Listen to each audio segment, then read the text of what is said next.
Gioia Tauro est le plus grand port de conteneurs de la Méditerranée. Tous les jours, les chiens de la police douanière sont à l'œuvre. Leur mission, dépister la drogue. 3 millions de conteneurs sont déchargés ici chaque année. Gioia Tauro est le plus gros employeur de Calabre et le plus important lieu de transbordement de la drogue d'Europe.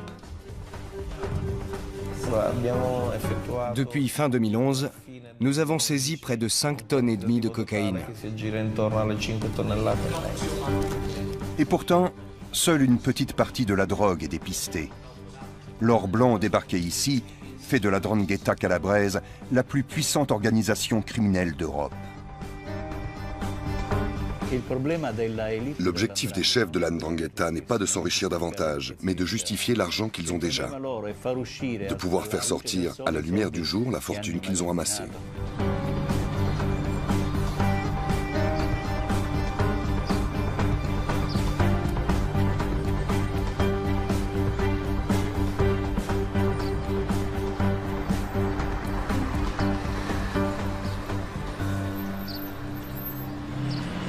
Le lieutenant-colonel des douanes, Vincenzo Caruso, a été muté à Gioia Tauro il y a 4 ans pour améliorer l'efficacité du système de dépistage de la cocaïne.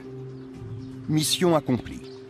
Toutefois, il sait que les contrôles actuels permettent d'intercepter tout au plus 10% de la drogue qui afflue sur le marché européen en transitant par ce port. Pour la 'Ndrangheta, le port de Gioia Tauro a une importance stratégique, car il est situé sur son territoire. Les Ndranghétistes jouent pour ainsi dire à domicile ici. Et ils ont plus de facilité à infiltrer la zone portuaire pour contrôler les mouvements de la cocaïne.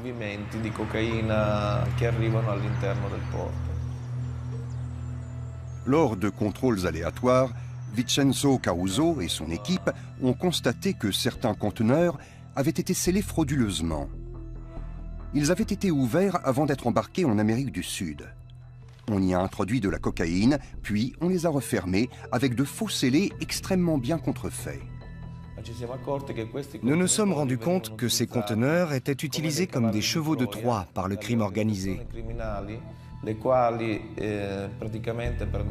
Les trafiquants en sélectionnent au hasard, parmi ceux expédiés à Gioia Tauro, et ils les bourrent de stupéfiants. Lo contaminavano con il carico di sostanze stupefacenti. Le trafic de la cocaïne est le commerce le plus lucratif. La drogue achetée en Colombie est revendue jusqu'à 100 fois plus cher en Europe. La marge réalisée sur ces produits est donc faramineuse et compense largement les pertes dues au contrôle douanier et policier. L'Europe est devenue le plus grand marché de la cocaïne et la 'Ndrangheta, l'un des plus importants acteurs du commerce international de la drogue. Elle prend soin de changer très régulièrement de stratégie et d'itinéraire de contrebande.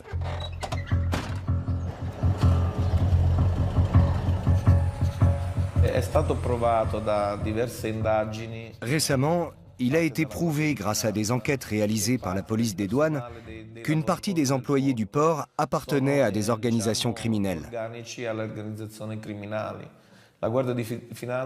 Diverses opérations ont alors été menées et on a procédé à des arrestations au sein même du personnel du port de Gioia Tauro.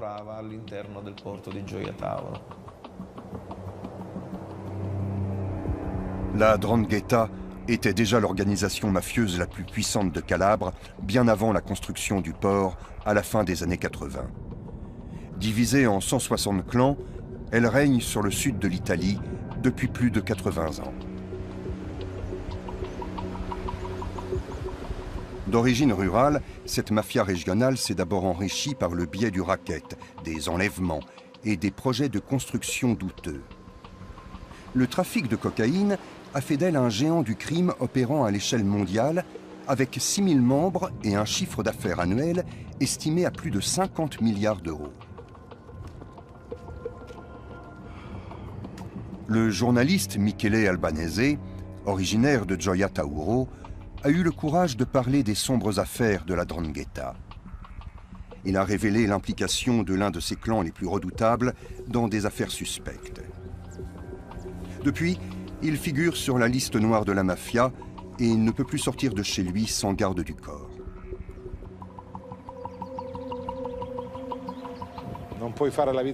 Je ne peux plus mener la même vie qu'avant. C'est vraiment terrible. Mon quotidien a changé du tout au tout. Je ne suis plus un homme libre. Je ne peux plus sortir tout seul. Quand je veux quitter la maison, je dois appeler la police qui vient me chercher avec une voiture blindée et m'accompagne partout où je dois aller. Vous comprenez bien qu'obliger un journaliste à vivre de la sorte, c'est comme couper les ailes à un oiseau.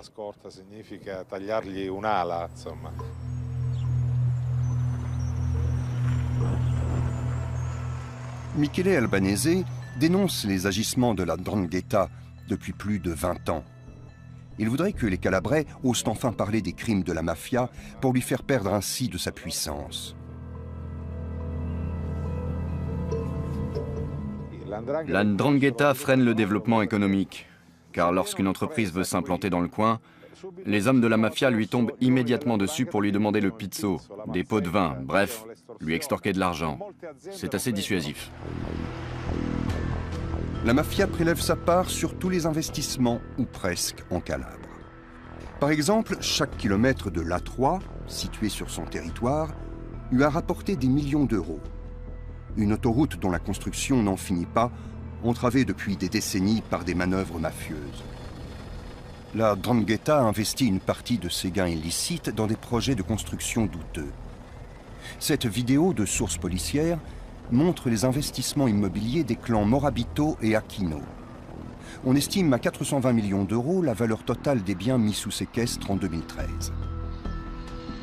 En 2012, le conseil municipal de Reggio, chef-lieu de la Calabre, a été dissous du fait de sa trop grande proximité avec la mafia. L'administration de cette ville de 200 000 habitants a été confiée à 3 préfets désignés par Rome dans le but d'endiguer l'influence de la 'Ndrangheta. Le palais de justice de Reggio ressemble à une forteresse. Des mesures de sécurité massives sont requises afin d'assurer la protection des procureurs et des juges. Pour rencontrer le plus grand chasseur de mafieux calabrais, nous devons passer plusieurs contrôles de sécurité et traverser un labyrinthe de bureaux. Nicola Gratteri, procureur adjoint du tribunal de Reggio de Calabre, vit sous haute protection policière depuis des décennies, afin de ne pas subir le même sort que les juges antimafia Paolo Borsellino et Giovanni Falcone, victimes des attentats à la bombe commandités par Cosa Nostra à Palerme. Nous sommes informés des risques que nous courons par les repentis très rares qui acceptent de témoigner contre leurs complices. On m'a fait écouter des conversations enregistrées clandestinement où il était question de la façon dont on allait me tuer.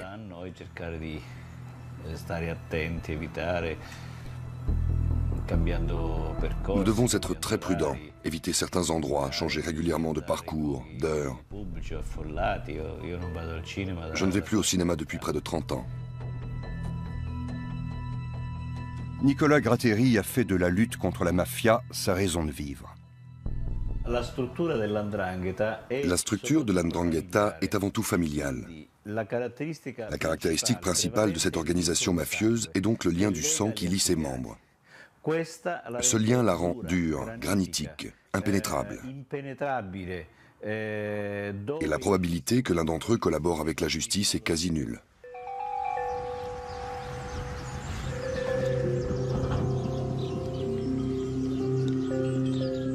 De nombreux clans de la 'Ndrangheta vivent dans l'Aspromonte, un massif montagneux situé à la pointe de la botte italienne. Un territoire quasiment hors de portée du pouvoir de l'État italien. Seules des descentes de police et des dispositifs d'écoute permettent de se faire une idée de la vie de ces familles mafieuses. Cette vidéo de la police montre l'intérieur cossu de la maison d'un 'Ndranghetiste et ses goûts esthétiques bien particuliers. En plus des liasses de billets, les policiers ont découvert une galerie souterraine manifestement prévue pour une éventuelle évasion.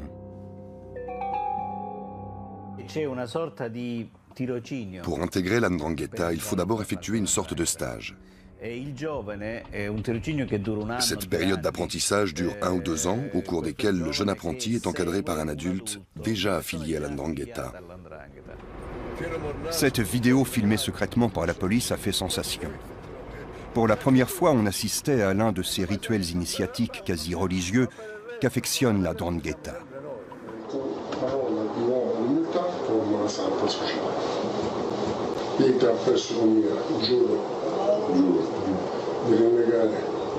Tutto fino alla 7ª generazione in tutta la società criminale marittima oggi riconosciuta per salvaguardare l'onore della costa e i miei saggi fratelli. Si la personne qui a formé la jeune recrue pendant 1 an et demi s'est trompée sur son compte, si elle a cru à tort que son stagiaire avait la trempe d'un ndranghêtiste et que plus tard le nouveau membre se repentit et collabore avec la justice, elle peut le payer de sa vie, de même que la personne qui a proposé son incorporation.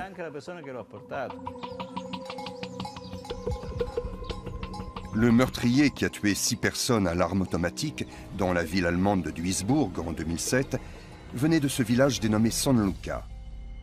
Il a tiré 54 coups de feu sur ses victimes assises dans leur voiture. Ce sextuple meurtre perpétré devant un restaurant italien suscite un vif émoi à l'échelle internationale. Pour la première fois, l'Allemagne mesure le réel danger que représente la 'Ndrangheta. Cet acte a fait prendre conscience aux autorités allemandes que la 'Ndrangheta était active dans leur pays. L'auteur du massacre de Duisbourg a été arrêté à Amsterdam en 2009, puis extradé vers l'Italie. La vie des gens est conditionnée par la mafia. La 'Ndrangheta représente la violence et la mort, mais aussi le consensus social, dans le sens où la 'Ndrangheta est un réel pouvoir. Alors les gens ont peur et courbent l'échine. Rosa Quattrone et ses frères et sœurs ont eux aussi été confrontés de très près à la violence de la 'Ndrangheta. Leur père, fonctionnaire de l'inspection du travail, a été assassiné par un commando mafieux en 1991 pour avoir inspecté de trop près certains chantiers dirigés par la mafia. Rosa avait alors 14 ans. Quelques années plus tard, sa mère est morte d'un cancer. Mais Rosa est persuadée que c'est le chagrin dû à la mort de son mari qui l'a emportée. Ils l'ont tué sous nos yeux. Nous habitions au Moulin Blanc, comme je l'appelle. C'était un ancien moulin à farine. Et malheureusement, c'était aussi un lieu idéal pour commettre un meurtre. Il rentrait à la maison où nous l'attendions. C'était un samedi soir et nous avions prévu de sortir. Sur le coup des 20 heures, nous avons entendu sa voiture approcher et puis des coups de feu. Nous avons assisté à son assassinat en direct.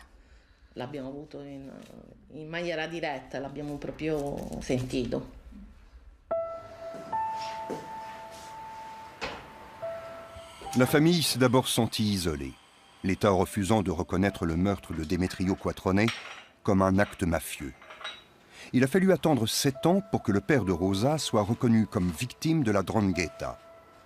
Entre-temps, la famille a subi des pertes financières considérables. Le meurtrier de Demetrio n'a jamais été arrêté. La mafia calabraise a assassiné plus de 200 innocents au cours des 25 dernières années. Rosa Quattrone a rejoint le mouvement Memoria pour lutter contre l'omerta. Notre mission est de faire la lumière sur les autres histoires qui n'ont pas encore été révélées. Parce que les familles des victimes n'ont pas eu le courage de sortir du deuil et de rendre l'affaire publique. Alors nous, qui sommes également des membres de familles de victimes, nous menons l'enquête et le répétons jour après jour, sortez de chez vous, faites entendre vos voix, venez nous trouver. Faisons avancer l'histoire ensemble. La mafia a aussi commis des assassinats dans la petite ville de Polistena, située à quelques kilomètres seulement du port de Gioia Tauro. En outre, il s'est avéré que le plus grand bâtiment de la commune appartenait à un puissant clan ndranghêtiste, à la suite de quoi il a été confisqué par l'État. De nombreuses terres agricoles des environs ont également été saisies et leur exploitation confiée à une coopérative. La coopérative sociale Valle del Maro a été fondée par Domenico Fazzari et Don Pino. Ils sont membres de l'organisation Libera Terra, la terre libre, qui se charge d'exploiter les terres confisquées aux mafiosi dans toute l'Italie. Ici, ils cultivent des agrumes et des olives sur 130 hectares. La confiscation est un instrument très efficace de la lutte anti-mafia, car les clans mafieux ont besoin d'argent et de consensus. Saisir leurs biens signifie à la fois leur couper les vivres et mettre fin au consensus. Ils ne peuvent plus dire « cet immeuble est à moi, ces terres sont à moi ». Or, les immeubles et les terres sont des symboles de pouvoir.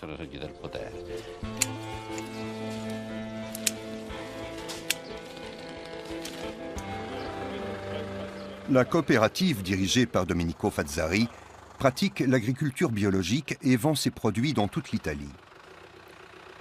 Au cours des dernières décennies, la justice italienne a saisi 6500 terrains, villas et bâtiments appartenant à diverses organisations mafieuses.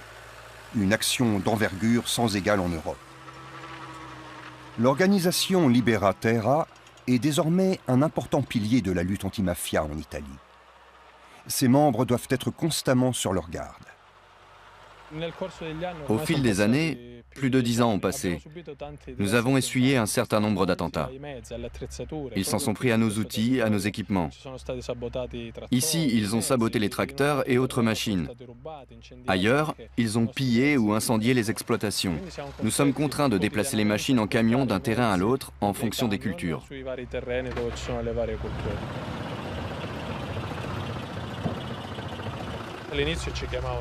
Au début, on nous surnommait les fous. C'était fou d'exploiter les terrains confisqués, de cultiver des parcelles dans ces conditions. Aujourd'hui, on ne nous appelle plus les fous, car au cours de ces 10 années, nous avons réussi à construire quelque chose. Et nous avons donné du travail à beaucoup de monde.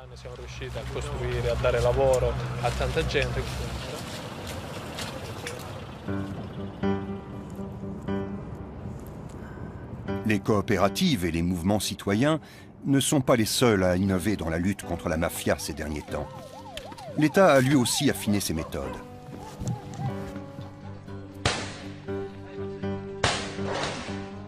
La police a effectué et filmé de nombreuses descentes et arrestations.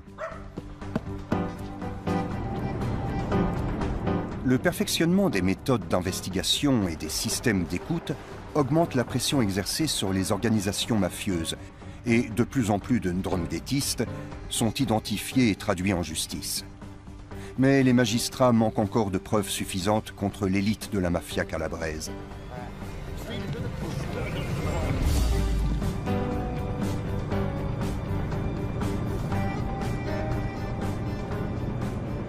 L'Ndrangheta a le quasi-monopole des importations de cocaïne en Europe.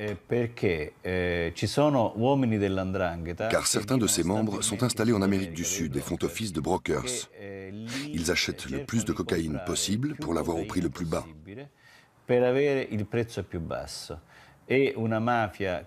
C'est la seule mafia au monde qui réussisse à acheter de la drogue à crédit selon le système du dépôt-vente, c'est-à-dire à ne payer la drogue qu'après l'avoir vendue. La police n'est pas la seule à avoir changé de stratégie. La mafia aussi. Si les meurtres et les enlèvements étaient jusque-là de mise, aujourd'hui, elle essaie d'opérer le plus possible sans faire de vagues. Le trafic de drogue suit un nouveau modèle commercial. La 'Ndrangheta tente désormais de blanchir discrètement ses milliards d'euros de recettes en les investissant. Avec l'argent de la drogue, la mafia investit surtout dans les régions situées au nord de Rome, en Italie, ou dans toute l'Europe. Des hôtels, des restaurants, des pizzerias principalement. En Allemagne, en Belgique, aux Pays-Bas, en Espagne et au Portugal.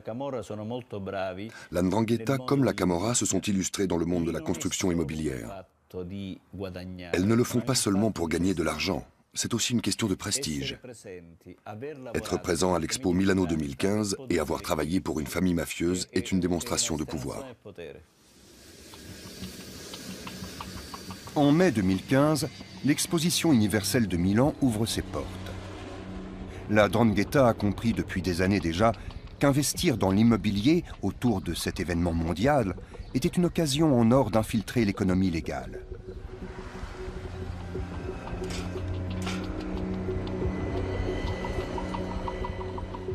La région de Milan est l'une des plus prospères d'Europe.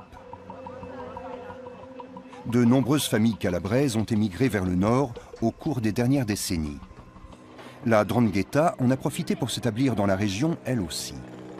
Elle approvisionne le marché de la drogue en cocaïne et est active sur le marché de la construction. Nando Dalla Chiesa, professeur de sociologie à l'université de Milan, étudie l'influence du crime organisé sur l'économie locale.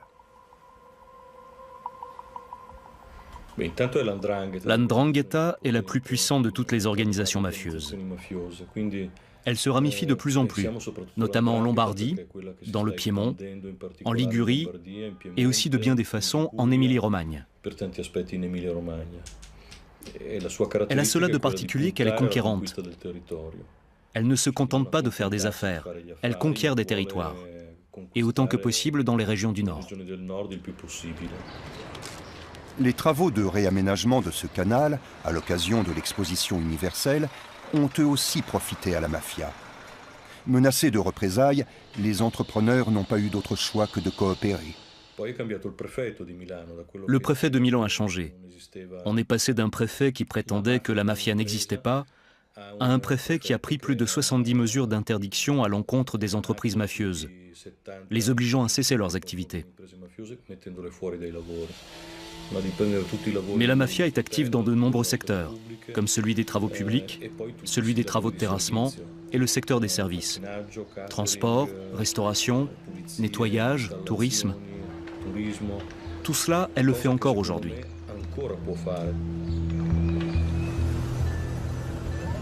La 'Ndrangheta étend ses tentacules jusque sur la côte d'Azur. Au moins 6 clans s'y sont implantés. La région de Nice attire les investisseurs douteux, venus d'Italie et du monde entier, en raison de la hausse des prix.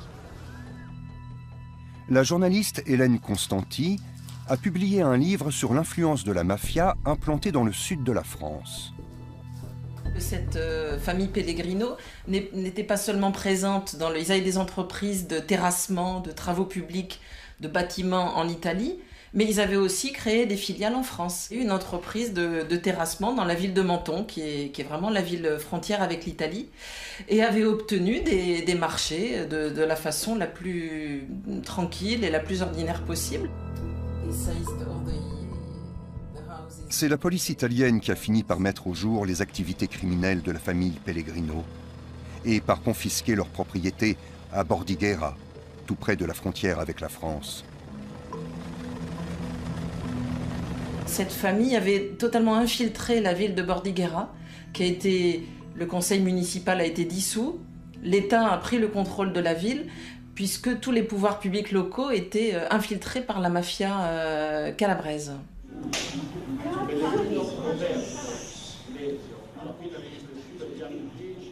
Le procès du clan Pellegrino a révélé que plusieurs membres de la famille étaient impliqués dans des affaires de corruption, de racket et de blanchiment de capitaux. De nombreux témoins ont reçu des menaces et ont refusé de témoigner contre les accusés. Malgré tout, le juge a eu assez d'éléments pour prononcer de lourdes peines de réclusion.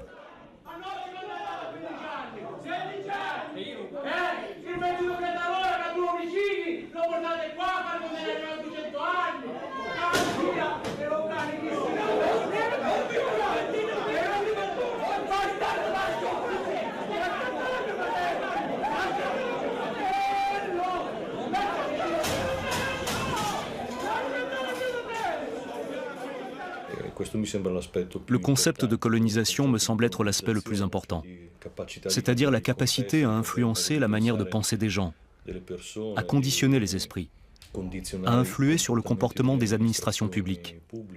Ils vont même jusqu'à modifier la politique des territoires conquis. Le Cap Ferrat, entre Nice et Monaco, est l'un des lieux de résidence les plus chers de France. La 'Ndrangheta n'est pas la seule à y acquérir de l'immobilier avec l'argent de la drogue. Les oligarques russes investissent eux aussi des centaines de millions d'euros dans les villas les plus chères du pays. Selon les recherches menées par Hélène Constanti, de nombreuses transactions sont entachées de corruption. L'ancien sénateur-maire de Saint-Jean-Cap-Ferrat avait d'ailleurs été mis en examen. Il est mort avant que le procès puisse tenir. Il était mis en examen, ça c'est une certitude. Les perquisitions avaient permis de découvrir des centaines de milliers d'euros dans ses coffres, dans des comptes en Suisse, dont l'origine reste très mystérieuse. Alors le reste de cette affaire va être jugé bientôt à Marseille. L'achat de ces somptueuses villas s'effectue la plupart du temps par l'intermédiaire de sociétés immobilières privées. Les financiers et autres tireurs de ficelles restent généralement dans l'ombre. Sur le papier figurent souvent des fonds exotiques basés dans les Bermudes ou les îles Caïmans. Les sociétés immobilières offrent une opportunité légale d'investir et donc de blanchir des sommes colossales acquises illégalement. C'est pour dissimuler l'origine des fonds, quel est l'argent qui a servi à ça. Un notaire que j'ai rencontré à Marseille disait que les SCI, c'est des machines à laver l'argent sale. C'est vraiment des zones de non-droit, où les règles habituelles de l'urbanisme ne s'appliquent pas. Et voilà, ça permet des maquillages vraiment très très difficiles à élucider. C'est ici que travaille la cellule antimafia de la police judiciaire niçoise. Le commissaire Philippe Frison collabore fréquemment avec ses confrères italiens, qui ont des méthodes plus efficaces en matière de lutte anti-mafia. Il faut savoir que dans les enquêtes de blanchiment, ce sont des enquêtes qui durent très longtemps, qui peuvent durer très longtemps, qui peuvent mobiliser pendant un certain nombre de mois ou d'années plusieurs personnes d'un groupe, et on n'est pas sûr à la fin d'avoir un résultat. Et quand vous savez que vous ne attaquez qu'une petite partie du système, ça montre l'importance des sommes en jeu dans ces histoires de blanchiment.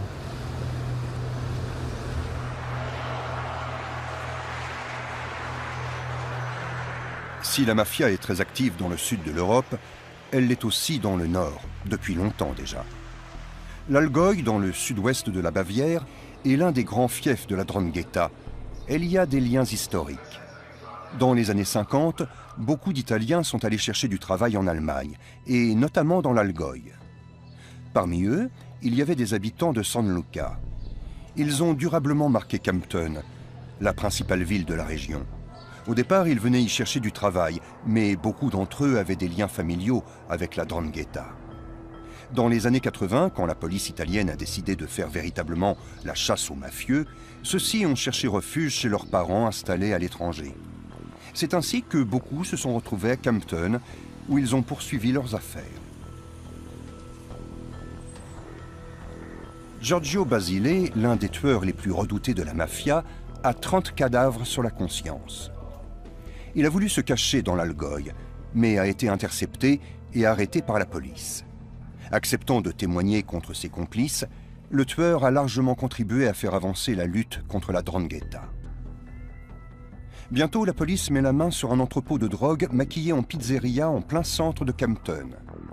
En 2009, on découvre de la cocaïne cachée dans les cartons de bananes réceptionnés par 2 supermarchés. Il y en a pour 2 millions d'euros. En février 2015, un policier est traîné devant les tribunaux de Kempten. On le soupçonne de frayer avec les narcotrafiquants. Ceux-ci avaient également essayé de faire entrer une taupe au sein des autorités municipales. Cette affaire a eu un retentissement national. Armin N., le chef de la brigade antidrogue de l'Allgäu, a été lui-même accro à la cocaïne pendant des années et maltraitait sa femme. Après un accès de violence conjugale, il a été appréhendé par la police. À la suite de son arrestation, ses collègues ont découvert 2 kilos de cocaïne planqués dans son casier au commissariat. Un trésor estimé à 160 000 euros. D'où venait la drogue? Le faisait-on chanter? Prévenait-il la mafia avant les descentes de police? Comment s'est-il retrouvé dans cette position? D'autres policiers étaient-ils impliqués? Aucune de ces questions n'a trouvé de réponse au cours du procès. Nous avons mené de vastes enquêtes afin de découvrir l'origine des stupéfiants. Celles-ci ne nous ont pas permis de recueillir le moindre indice de nature à prouver que l'accusé se procurait la drogue grâce à de quelconques liens avec la mafia ou qu'il en faisait commerce. L'inspecteur avait des problèmes personnels et avait développé une dépendance à la drogue. Lors du procès, les accusations d'accointance avec la mafia n'ont pas été prises en compte. Stefan Albanesi, un homme politique local du parti de gauche Die Linke, secondé par d'autres membres de l'opposition au Parlement de Bavière, demande l'ouverture d'une enquête indépendante, l'origine de la cocaïne n'ayant pas été prouvée. L'accusé invoque des trous de mémoire. Mais en principe, quand on se fait livrer 160 000 € de marchandises, autrement dit 2 kilos de cocaïne, on se rappelle encore 20 ou 30 ans plus tard de son origine. L'accusé est condamné à 6 ans et demi de prison ferme pour possession de drogue et coups et blessures.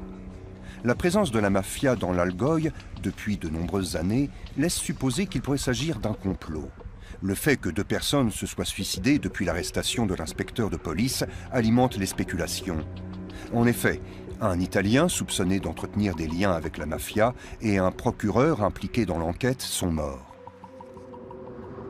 Une chose est sûre, l'Allemagne attire les réseaux criminels et pas seulement la mafia italienne.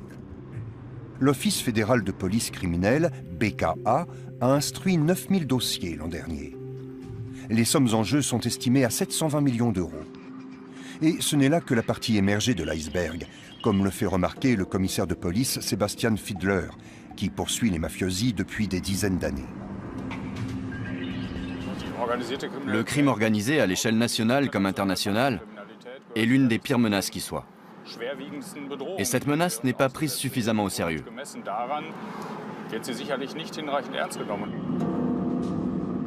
Sebastian Fiedler, membre de la Fédération allemande des agents de la police judiciaire, pointe du doigt les dysfonctionnements de la législation. À l'aéroport de Francfort, les valises de billets circulent sans être interceptées. Le plus grand aéroport d'Allemagne, plaque tournante du système mondial de transport aérien, est le théâtre d'un important trafic d'argent sale. L'aéroport joue un rôle bien plus considérable qu'on ne l'imagine dans les affaires de trafic d'argent sale. Or, dans le contexte général de blanchiment de capitaux et de fraude fiscale, le trafic d'argent liquide a une importance capitale. Il fonctionne comme le trafic de stupéfiants et c'est pourquoi les contrôles doivent être pris très au sérieux. Aki est une chienne dressée pour dépister les billets de banque.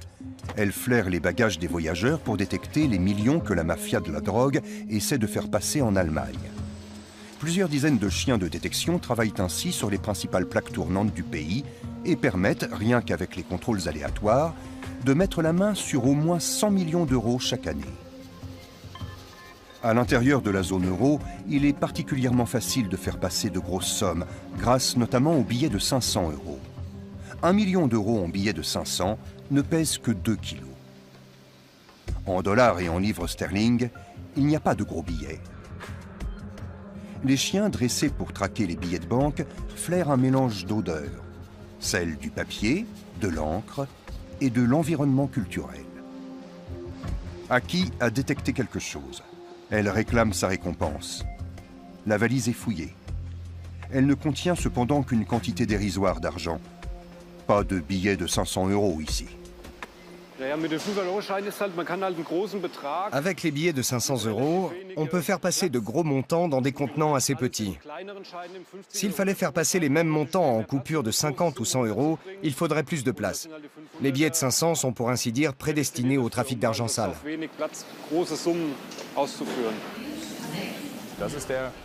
C'est tout l'intérêt de ces billets de 500.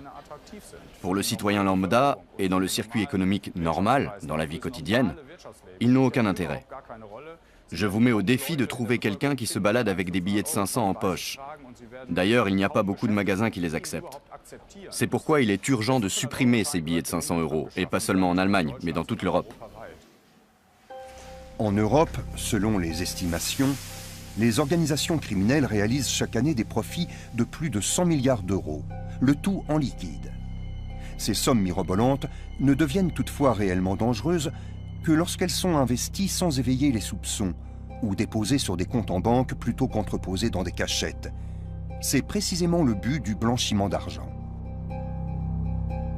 L'Allemagne passe pour le grand pays du blanchiment de capitaux. On présume que la 'Ndrangheta y blanchit 80% de l'argent de la drogue. Les Russes, Libanais, Nigériens, Mexicains et bien sûr les Allemands blanchissent et investissent ici leurs profits illicites. Leur mot d'ordre, légalité, pouvoir et influence. À Essen, le procureur Annette Milk inspecte les locaux des marchands de voitures d'occasion. Son administration lutte contre un réseau de blanchiment des plus audacieux dont on suspecte qu'il a injecté plus de 16 millions d'euros dans l'économie du pays. Cependant, elle n'a rien pu faire.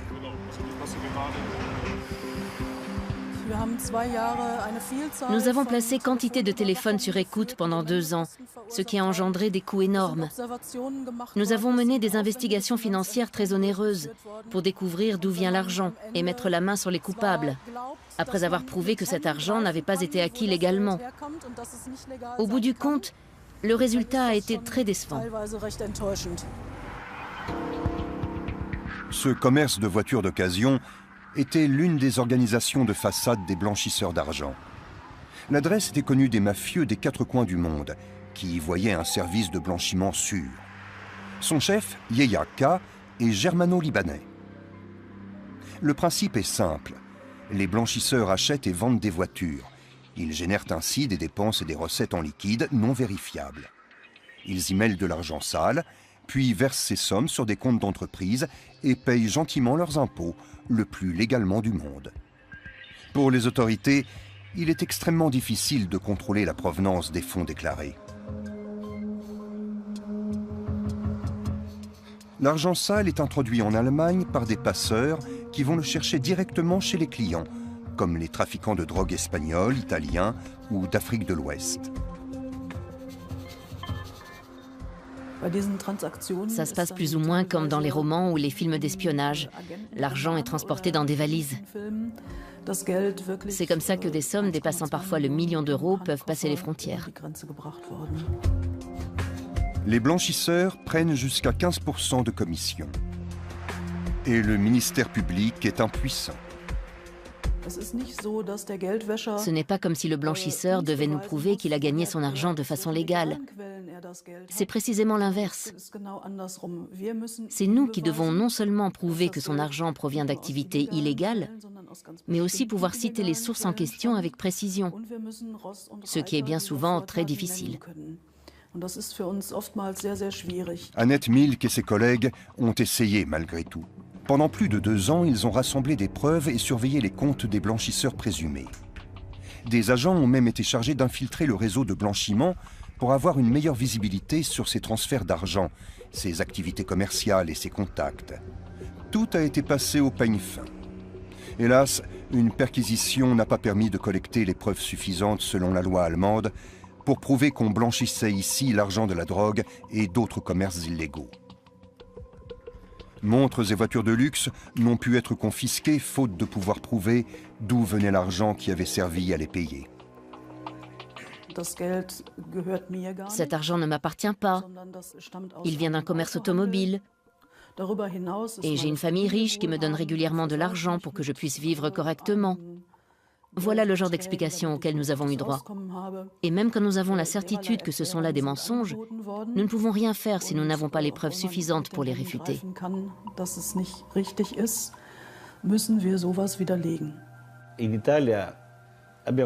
En Italie, nous avons des règles précises. Nous n'avons pas besoin d'un crime. Rien que la fréquentation de mafiosi, le fait de se comporter comme un mafioso ou d'avoir des biens d'une valeur démesurée suffit. Dès lors, nous sommes autorisés à confisquer les biens suspects. En Allemagne, le blanchisseur a pu poursuivre tranquillement son activité. L'Office fédéral de police criminelle l'avait toutefois placé sur écoute, mais en trafiquant de drogue averti, il s'exprimait en langage codé. Allô? Lui donnera-t-il 1 mètre? 1 mètre et pas mal de lire. Comme on a dit, 50, 80, 66, 12. Entendu, cher ami. Les investigateurs ont réussi à comprendre que le chef du réseau allait lui-même se déplacer à l'étranger pour réceptionner une somme conséquente. J'ai un truc à régler, je serai absent 24 heures. Qui, toi? Oui, je vais chercher 1 mètre. La justice allemande a saisi sa chance. Des agents ont suivi l'homme jusqu'à l'aéroport et l'ont vu s'enregistrer sur un vol à destination de Madrid. Ils en ont informé les polices espagnoles et françaises. Un des passeurs du réseau de blanchiment a été arrêté et inculpé en France. La justice française a ensuite demandé à la justice espagnole d'extrader le blanchisseur d'Essonne et à la justice allemande de lui envoyer les résultats de ses investigations. Et le piège s'est refermé. La police espagnole a surpris Yeyaka avec 1,2 million d'euros dans sa valise et l'a remis à la justice française qui l'a condamné à 6 ans d'emprisonnement à l'aide des conclusions d'enquête fournies par l'Allemagne. Je dois dire qu'un tribunal allemand n'aurait probablement pas condamné l'accusé sur la base de ses preuves, comme a pu le faire le tribunal français.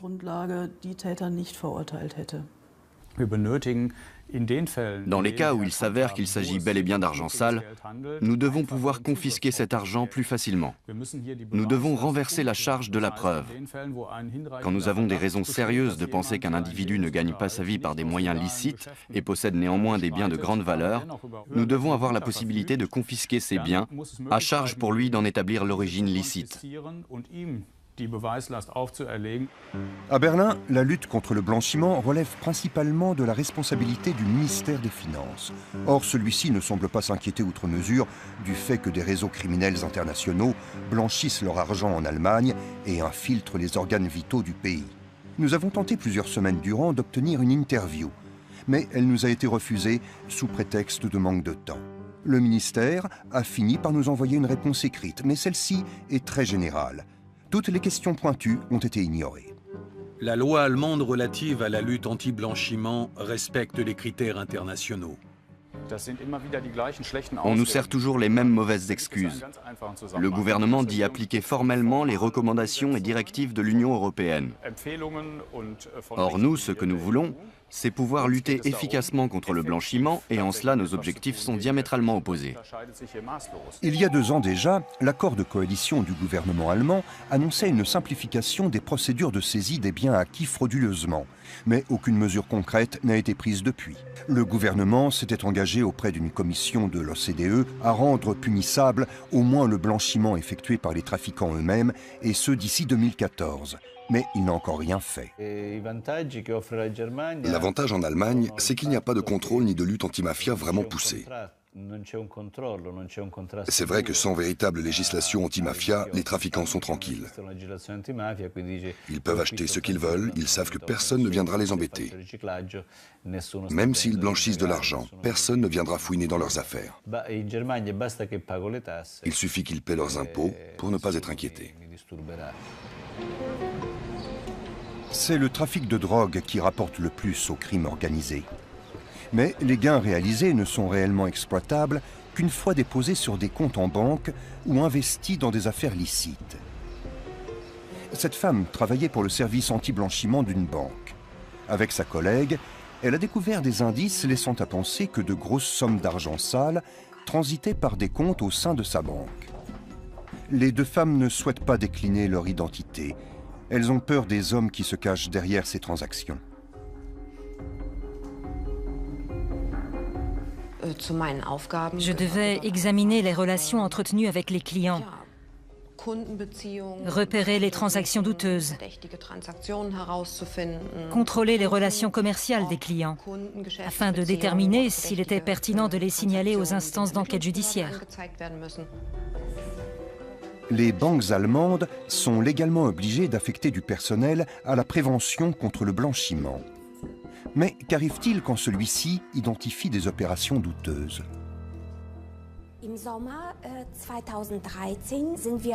À l'été 2013, nous avons repéré une transaction qui a éveillé mes soupçons.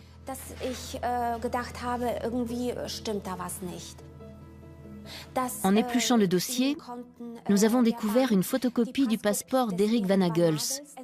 C'était tout à fait bouleversant. Eric Van Agels est un homme de paille.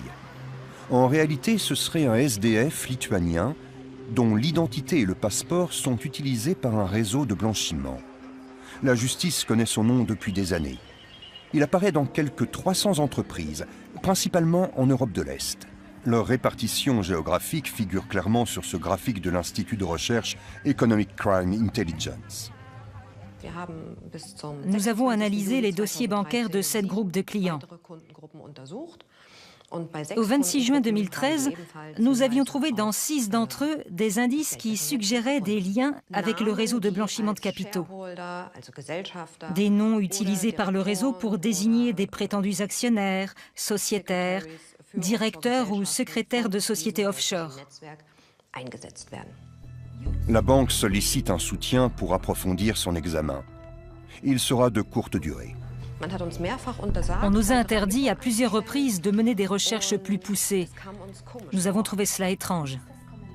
Les 2 femmes ont été priées, selon leur dire, de travailler sur d'autres dossiers.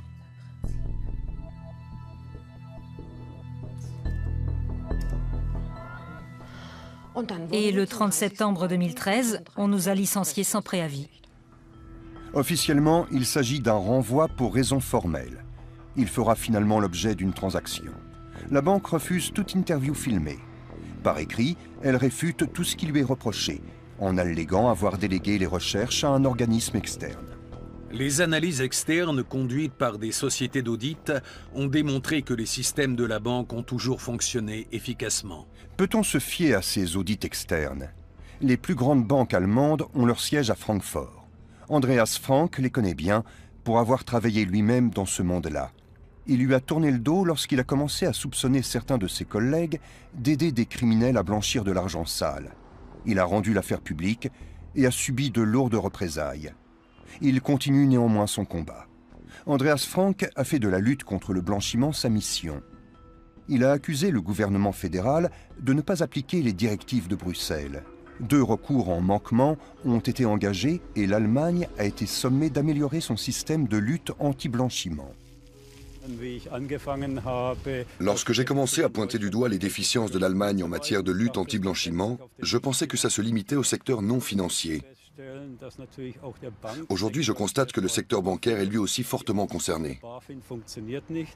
L'autorité fédérale de surveillance du secteur financier, ou BaFin, elle aussi basée à Francfort, doit vérifier que les banques appliquent la loi sur la lutte anti-blanchiment et intervenir quand un nombre suffisant d'indices concrets incrimine un établissement.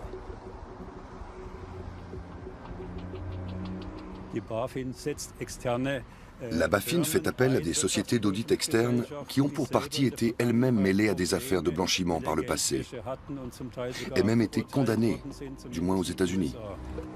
Dans le cas qui nous intéresse, le travail de contrôle entamé par les employés de la banque a été délégué à une société d'audit externe sur injonction de la BaFin, sans résultat concret. La plainte déposée par les 2 femmes à la suite de leur licenciement n'a pas eu plus de succès. La BaFin refuse d'aborder des affaires individuelles devant les caméras. Voici ce qu'elle nous a écrit. Les commissaires aux comptes sont tenus de déceler et de faire état de potentiels conflits d'intérêts. La BaFin n'a pas connaissance de la façon dont les contrôles sont menés au sein des établissements de crédit. Les contrôles sont donc finalement laissés à l'appréciation des banques et des sociétés d'audit. Il faut soulever la question suivante. Une société d'audit qui examine un cas particulier n'a-t-elle pas intérêt par la suite à être engagée par le même institut financier pour réviser le bilan de fin d'année? Il y a là un conflit d'intérêts manifeste. Je trouve cela tout à fait inquiétant et selon moi, la BaFin devrait employer davantage de personnel afin de pouvoir remplir elle-même le rôle qui lui incombe.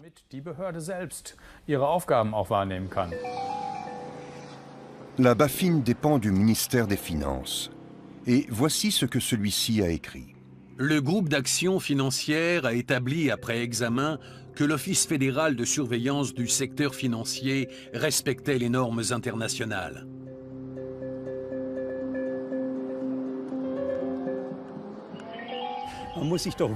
Il est tout de même étonnant qu'à l'étranger, les banques allemandes soient fréquemment condamnées pour violation des réglementations en matière de lutte anti-blanchiment ou carrément pour blanchiment de capitaux, comme ça a été récemment le cas de la Commerzbank, alors qu'en Allemagne, on ne dépiste soi-disant jamais rien de douteux. Ces 5 dernières années, la BaFin n'a prononcé que 4 sanctions à l'égard d'établissements mêlés à des affaires de blanchiment. De simples amendes d'un montant maximum de 25 000 €. La question du blanchiment est également débattue au Parlement européen de Bruxelles. On estime à au moins 280 milliards d'euros les capitaux d'origine suspecte blanchis chaque année en Europe.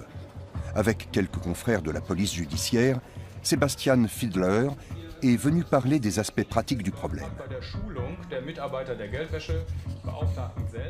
En mai, le Parlement européen a adopté une nouvelle directive.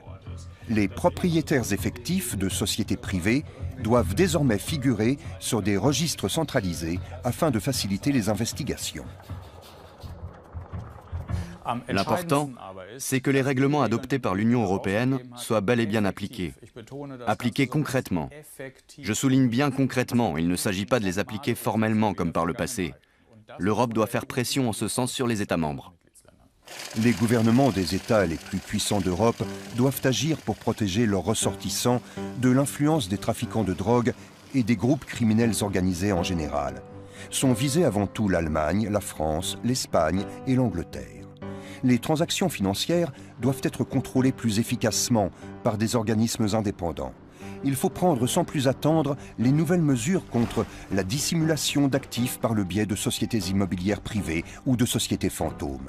Il convient de pouvoir confisquer rapidement les biens financiers et matériels des trafiquants, méthode déjà pratiquée en Italie où elle s'est révélée particulièrement efficace. Jusqu'à aujourd'hui, le crime organisé a pu infiltrer bien trop facilement l'économie de la plupart des pays d'Europe et l'influencer en conséquence.